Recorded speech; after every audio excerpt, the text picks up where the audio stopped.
So this will be a beginner-friendly tutorial. Tip number 1. Pause the game right away. You can do that by either pressing the spacebar or just by clicking this button. Step number 2, or tip number 2, sign a law right away. This is very important. After you sign a law, there is a cooldown. These are powerful laws that can help you tremendously. So what we're gonna do, you can choose from each node right here. You choose one law and then the upcoming laws will be available to you after signing this one. This works for every node almost. So right now I will go for the emergency shift. Here with the blue writing, we have the positive thing about it, which grants us the ability to force some workers on a facility to work for the next 24 hours. But using the emergency shift will raise discontent. So basically whenever we will press this button on the facility, I will showcase you in a bit, it will rise discontent all the time. So you have to be careful if it's worth it or not. Right now, when we will sign the law, the discontent will rise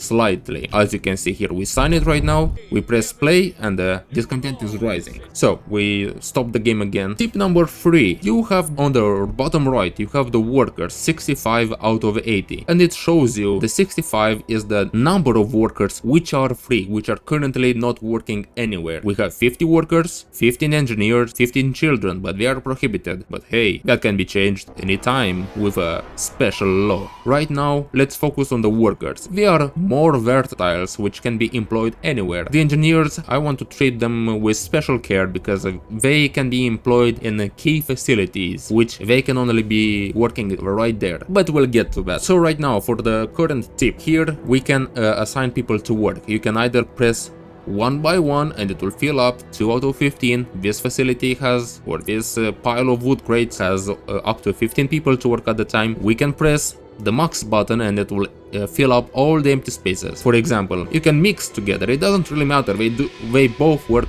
fine together. So right now I'll just fill up all the empty spaces with just workers right here, and they'll be generating 6 wood per hour, and this wood crate has 120. When they collect all the wood, this wood pile will be depleted and I will have to assign them somewhere else. Right now, personally, I will start with building wood. I mean, not building, but collecting wood, because this is more important. Why? Because we have 80 people homeless right here. And tip number 4, always pay attention to what the people need, which will be showcased here in red. This red line basically shows just how much a need there is of. So we have 80 people homeless, basically everyone right now. The bigger the discontent line right here, the more the discontent here will fill up. For tip number 5, we want to pay close attention to this bar right here. We do not want it to be filling up, and we might lose the game if we are not careful. Same with the hope. If it's too low, again the people will write against us and we will lose the game. Ideally, you want the hope to be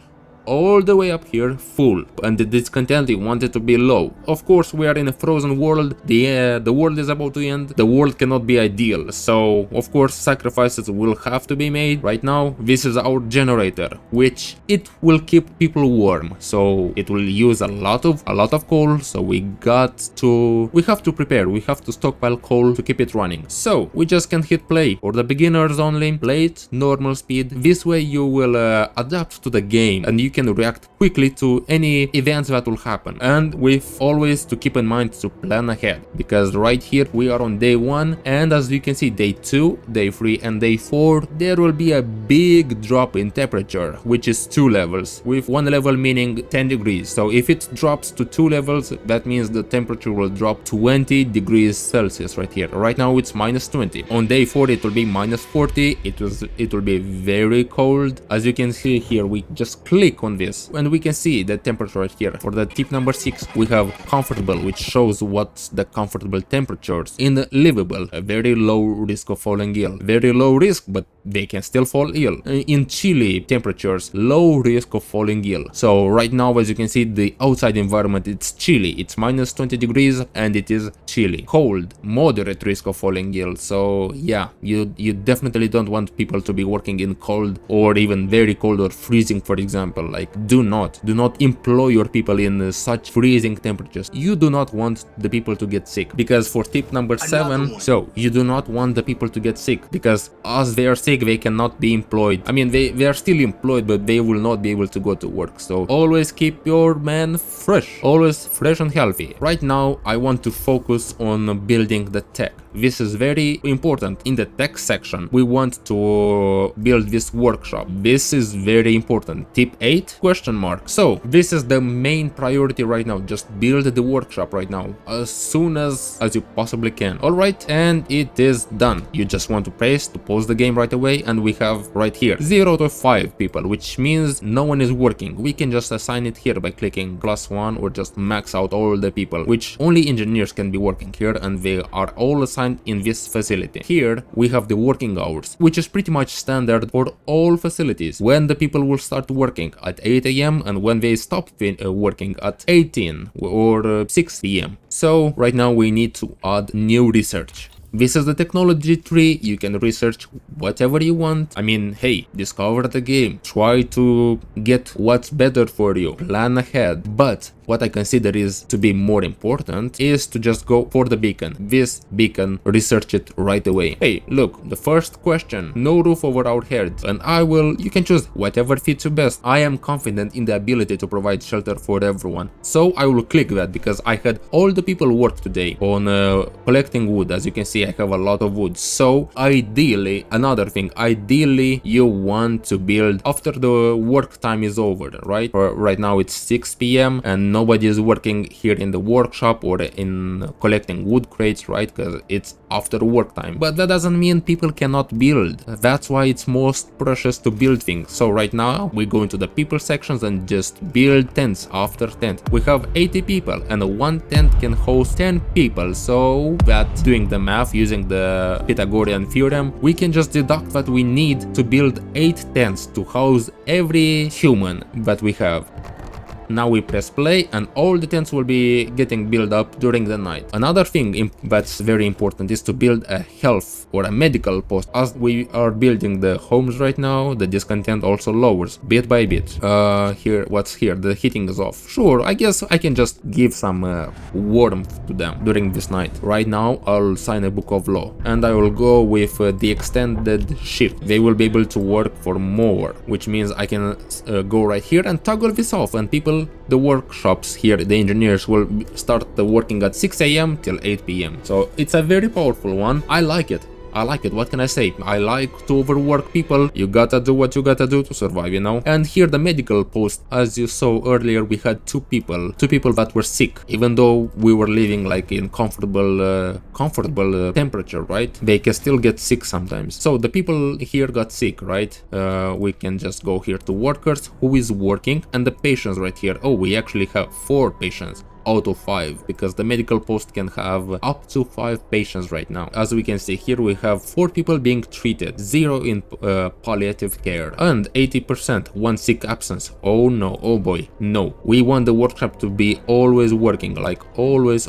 So we will take 1 engineer from here and go here on the workers tab and see who is in treatment. You are in treatment, right? We will dismiss him because all we want is fresh people to work, right? We want all of them to be working right now, so we will not be late on what we have researched here. Like here on the left side, it tells you what technology tree is being researched right now, right? The beacon, we want the beacon, and it's 40% almost researched, right? All right, the generator is shutting down because we need coal.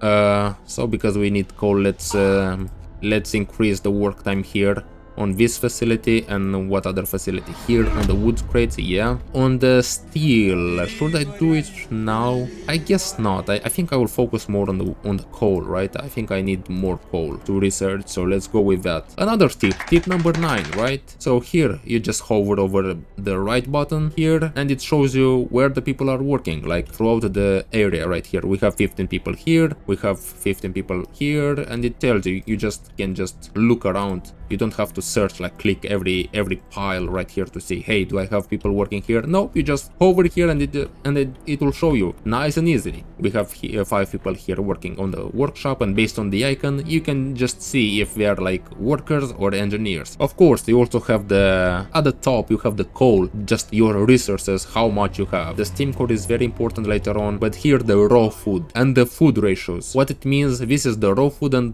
basically the cooked food. You want your people to eat food ratios. Of course, in this in day 2 we will be looking into that. Like for example here, if we go into the food section, we will be cooking a cookhouse which takes us 20 wood. This prepares you the food, right? It's transforming the raw food into actual meal that your workers can eat. The hunter's hut, they will be gathering food, right? They will go out and bring you raw food, so it's generating you raw food. The cookhouse is using the raw food to keep like all your humans, all your people full and not starve, because yes, this is a deadly game and people can starve to death. Here on the discontent bar above, it will show you if the people are starving, right? So the generator is down. During the day, I think it's okay to have the people, like to have the generator down if you are not using it for anything, right? Like right now the tents are livable, the medical post is livable, and for tip number 10, right, always keep your facilities above the operational level. What does that mean? Is if it's too cold, for example, the medical post will not be able to work, right? So always keep that in mind. For example, if the generator is down, you have no source of heat incoming, right? That means some facilities, if it's too cold outside, will stop functioning, and that's a big no-no. For tip number 11, here on the left side top corner, you can see like the events that's happening, the main events that's happening here. It tells me the heating is off, right click to dismiss, the generator is down because it has no coal, or it used to have no coal, and it automatically shut down, right? So in order to start it again, you just press the steam level and it will start generating heat. But of course that uses coal, so I will not do it just now. So I want it to be shut down. Another one, beacon, is research, which is we can left click on it and it shows us this, right? It shows the beacon is being researched. Now we can just choose something else to research, right here, which I will go from the heating tab. I will go with the heaters, right? It allows us to use heaters in heat workplaces, which again, when it will get too cold, this will be pretty useful later on. So I'll go with that one. But now, because we have researched the beacon, that means we can physically build it. Right here it's marked in blue where the new building has been researched. It's under the tech, but we need 35 steel. Oh boy, and we only have 21, right? So I have to assign people to work. I want the people to gather steel for me. Thank you. All right, this is it. This is it for right now. We are pretty much set up for day 2. All the people are working, all the people are being treated right here in the medical post. Now I can just go back right here and to build the beacon. Alright, for the tip number 11, always try to plan ahead where you want to build. For example, the beacon, well, the people here that will be working doesn't really care about the cold, right? So it's not like I want to keep it close to the generator to keep it warm, right? So I can, for example, I like putting it here far away because I'd rather have some tents close to the generator, right? Because the tents and other facilities, I want to keep them warm. For example, I want to build it right about here. When it's close, when it's with green, that means hey, it's all good for the current tip 11. If it's with green, you can just build right away. There is not an obstacle. If it's yellow, it just tells you like, hey, yeah, you can generally, but you have no street. I mean, you have to build a street for this building to be working. And if it's with red, for example, yeah, you cannot build it over this pile of coal, right? So with yellow, you can still build it, which I did right now. But this icon right here, it tells you, hey, you need to build a street. And to do that, you just go here to the construction tab and build the street, right? And it tells you this, you can click here and just drag it. You can drag a line right here and see, it got the building got with red. With green, I mean, sorry. It's green now, which that means it will work as intended. It will be functional just as soon as the people will start working here on the street and on the building itself. So to do that, let's dismiss all the workers from here, because we want them to be working here on the street and on the facility itself. Wood crates depleted. Hey, we can just left click and it shows us the location where the wood crate has been depleted. And I can just assign the people to go gather wood somewhere else. This icon right here means, because we have researched the heaters, we can just press on it, toggle it on, and the medical post is more warm. So, beacon built, we get this nice animation right here. Right now we can just send people. Well, not exactly, because these are our options to where to send people: Lost Expedition or to the crash site. You can press this button right top right to go home, or just to zoom in with the wheelchair, right? And as we can see, or zoom out to see the expedition basically, or zoom in. And now, here, this is the beacon, and to create a scout we need 40 wood. Thankfully, we have a lot of it. And 5 workers, which, hey, if we check right here, we have 15 workers free. That means I can create a scout and send it right here to the Lost Expedition. It will take 11 hours. To do that, of course, you can just press on the scout, press on the location where you wanna go, and press the green arrow, and they are on their way to go here. This is the tip 12. Tip number 12. If we click here on the economy, if we go on the food process, it just shows you the food ratios gain per day. It's plus 48, but the food consumption is minus 80. Yeah, we kinda want it to be in the green, so I guess I should be able to assign another guy as well to be working here as a cook. So if we check the economy. So yeah, for the tip number 12, just check the economy. This is a very useful tab. I know it might be overwhelming, but hey, it's very nice to keep track of for your economy if you are in the green.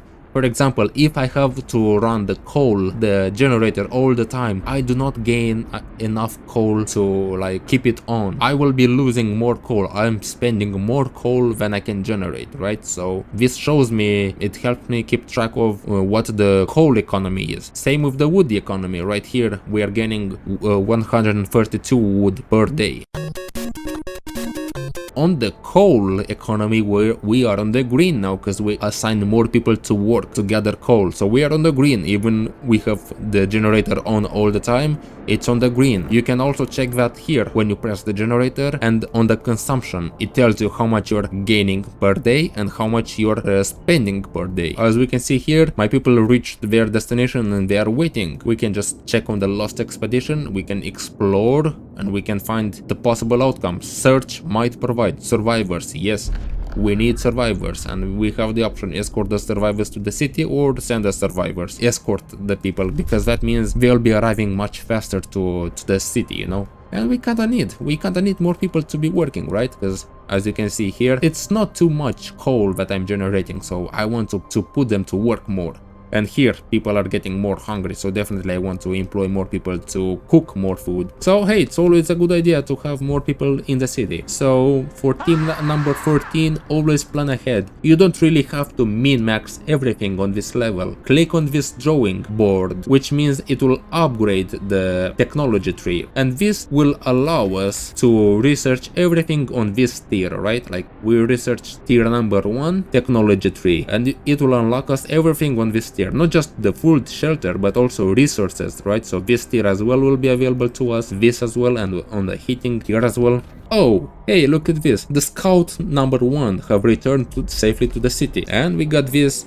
We can see how these people are coming to our city. You know what? Because they just arrived, I have more homeless people, which is a no-no. As you can see here, I'll be having this toggle temperature overlay, and you can see just how cold it will get. Just how cold. So wood crates depleted, and look at this. We can pause the game and we can see that even inside the tents, the temperature dropped to chilly, so that's not very good. Right here, the cookhouse in a cold condition, and we have this icon right here. Hey, it's too cold, it needs to be at least chilly inside to be working, so we toggle the heater again. It's still cold, but at least it's working, you know. Ideally you want it to be as warm as possible. Someone is gravely ill, right? Yeah, they got a frostbite, so they don't get healed in a normal medical post, right? So I need to place them in a care house right now, because in order to have them healed, we need to have here on the food, health and shelter, right? We need an infirmary, but I have to research this bad boy right here. Let's have the overdrive open for during the night, because the people are sleeping, because when you have the overdrive on, this generator stress level will increase, and oh boy, don't let it fill up, because it will be game over. Ideally, check right here to not have it very high. That's why I just have it turned on during the night. That's just a tip from me. Tip number 14.